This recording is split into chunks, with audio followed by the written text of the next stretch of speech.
Welcome to online practical sessions of mechanical measurement and metrology. Myself Abhishek Trivedi from Mechanical Engineering Department at LJ Institute of Engineering and Technology.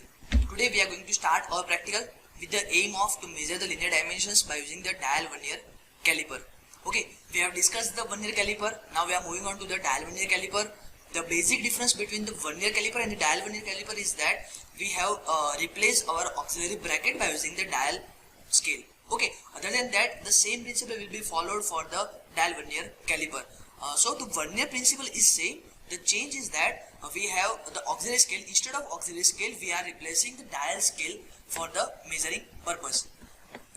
Now, before going to start our practical, first of all, let us understand the basic constructional details of the dial vernier caliper. Okay, so as we have discussed, the dial vernier caliper is same as the vernier caliper. So we have the internal jaws for the measurement of the internal dimension. That if we have to measure the internal diameter of any of the component, then we can use the internal jaws. Like suppose I have to measure the internal diameter of any kind of the bearings, then we can use these internal jaws. Then we have the external jaws. External jaws are useful for measurement of the external dimensions. Like suppose I have to measure the outer diameter of any bearing. I have to measure the let's say length, let's say width, let's say height of any of the given component. Then we are supposed to use the external jaws.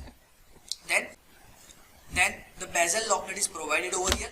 The bezel lock nut is used to make sure that if the scale is not working properly, if the auxiliary scale is not working properly, if there is some sort of the error, and if I have to make sure that I want to make the auxiliary scale as error free, we can use this lock nut and we can make sure that our auxiliary scale will become the errorless. So that's why we are using this bezel lock nut. The clamp screw is there. The clamp screw is used to move your auxiliary bracket over the main scale. Then there is a locking screw is there. The particular locking screw is used to lock the auxiliary bracket. The particular locking screw is used to lock the dial scale over the main scale for a measurement purpose. Then we have the main scale, as I have told you in the vernier caliper section. We have the main scale in the two different scalings, like one is in terms of the inch and other one is in terms of the centimeter, we can say mm. And the last one, that is the depth root. If I have to measure the depth of the given component, if there is any kind of the root is there, and if I have to measure the depth of that particular root, if there is any kind of the hole, blind hole is there, and if we have to measure the depth of that particular blind hole, then we are using the depth root. So this is the basic constructional details of the dial vernier caliper. And in the dial vernier caliper, first of all, let us understand, in the particular dial, we have the two zero. The one zero is over here and the other zero is over here. Okay, so starting from this particular 0, we have the 1, 2, 3, 4, 5, 6 up to 9, and then it is ended by the 0 value. In the another side, we have started from the 1, 2, 3, 4, 5 up to 8 and 9, then we have ended by the 0 value. In one particular half rotation, mark my word, in one particular half rotation, we have the total 50 divisions. Okay, and each of the division represent 0.02 mm. The least count of the particular dial vernier caliper, that is 0.02 mm. So we can say that for the half rotation, the main scale should be opened by 1 mm. So we can say that for the one full rotation of the pointer over the dial scale, it will generate the 2 mm of the dimension over the main scale. So this is the basic fundamental of the dial vernier caliper. Now let us start the practical. Now let's start the practical. As we have discussed in the theory that we have the dial caliper. So this is your dial caliper, contains the external jaws to measure external dimensions. These are the internal jaws to measure the internal dimension. This is the depth rod which is used to measure the depth of the particular component. This is the main scale over which we can measure the main dimension of the given component, and the dial has been provided. The dial is used to measure the auxiliary scale, is working as auxiliary scale to measure the external auxiliary dimensions.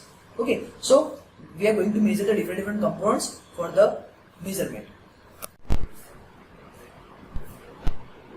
Now we have to measure the particular outer diameter of the given bearing as well as to measure the width of the given bearing.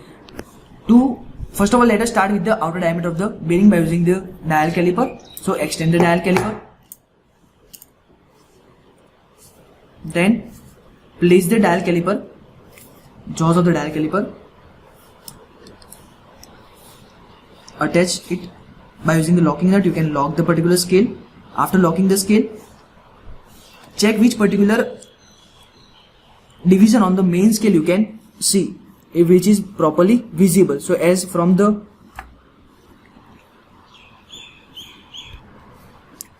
So from the main scale you can check which particular division is properly visible. So you can say that here the 30 mm is properly visible, then 31, 32 and 33 mm is properly visible. Now so we can say that the main scale reading, that is a 33 mm. Now moving on to the dial. In the particular dial caliper you can check there are two different zeros. So for 1 mm of the distance which is covered on the main scale, the particular pointer will move from this zero to this particular zero line. And then for another 1 mm, the particular pointer will start from this particular zero line to this particular zero line. So we can say that the particular pointer will rotate a whole circle and it will cover the 2 mm over the main scale. So in this particular scale you can check that the particular pointer is moving from this particular zero line and which is moving to this 6 means the 30 division has been covered, then 31, 32, 33 and 34. Okay, so we can say that the auxiliary scale reading, that is a 34 division, and the main scale reading, that is the 33 mm. Now we are moving to the calculation part. Okay, we have taken the practical, we have taken the reading from the one component. Okay, before going for the calculation, first of all let us understand least count. Now what do you mean by least count? Least count is the smallest value that can be measured by measuring instrument is known as a least count. For the dial vernier caliper, the least count value is 0.02 mm, as I have told you in the theory section that the particular distance between the one division is 0.02 mm. Now we are going for the calculation. Before going for the calculation, the basic equation that we are going to use, that is the final reading. Final reading is equal to the main scale reading plus auxiliary scale reading into the least count. For the reading 1, we have taken the reading that the main scale reading, that is a 33 mm. Okay, we have the auxiliary scale reading, that is 34 division. Okay, and the least count, that is 0.02 mm. So if we are going to put all the values in the final reading equation, then our equation should become 33 plus 34 into 0.02. Okay, then the final reading will become 33.68 mm. This is the first reading for our first component. Let us measure the particular width of the given component.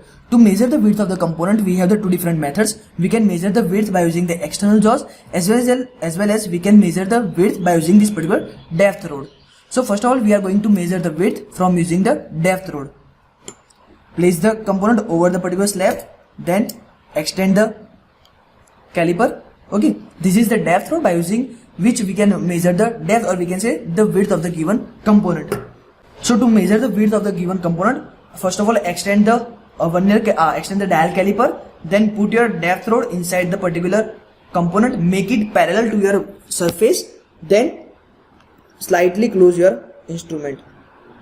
Once it will make a physical contact with your top surface of the given component, lock the screw by using the locking nut and then come to the measurement portion. Now how to measure? As we have discussed that, first of all measure the main scale reading. So from this particular line you can check that the main scale reading, that is the 10 mm, 20 mm, 30 mm is properly visible, then 31 is visible, 32 is visible and 33 is properly visible. So we can say that the main scale reading, that is a 33 mm. Now we are moving to the auxiliary scale. So as we have discussed that, starting with the 0 line, so 0, 1, 2, 3, 4, 5, 6, 7, 8 and 9. The dial is sharply on the 9 number. So we can say that from the 0 to 1 there are different 5 division, 1 to 2 another 5 division. So we can say that we are total 45 division. So we can say that the auxiliary scale covers the 45 division and the main scale reading, that is a 33 mm. Now we are moving to the calculation portion. Okay, let us move on to the calculation portion. As we already discussed the final reading formula, then for our case of practical, the main scale reading, that is 33 mm. The auxiliary scale reading, that is a 45 division. If we are going to put, and the least count is 0.02 mm. If we are going to put all the reading in the main equation of the final reading, then the equation should become 33 plus 45 into 0.02. So it will become the 33.90 mm. That's our reading for the second component. Okay, the same width we can measure by using the external jaws. To measure the width by using the external jaws, first of all extend the external jaws, then place the workpiece inside the external jaws and try to close the workpiece. Make sure the physical contact of the particular bearing and your external jaws has been placed properly. Okay, so you can check from the particular scale that the main scale reading and this particular reading, that is exactly 33 mm, as you can check from the particular main scale reading. And if we are moving to the auxiliary scale, you can check that the dial caliper, the particular pointer of the dial caliper is exactly on the 9. So whatever the reading that we have taken in the previous reading is exactly same as the particular reading, because the dimension, whichever the dimension that we are going to measure is the same dimension. So in this particular reading, the main scale reading, that is the 33 mm, and the auxiliary scale reading, that is the 45 division.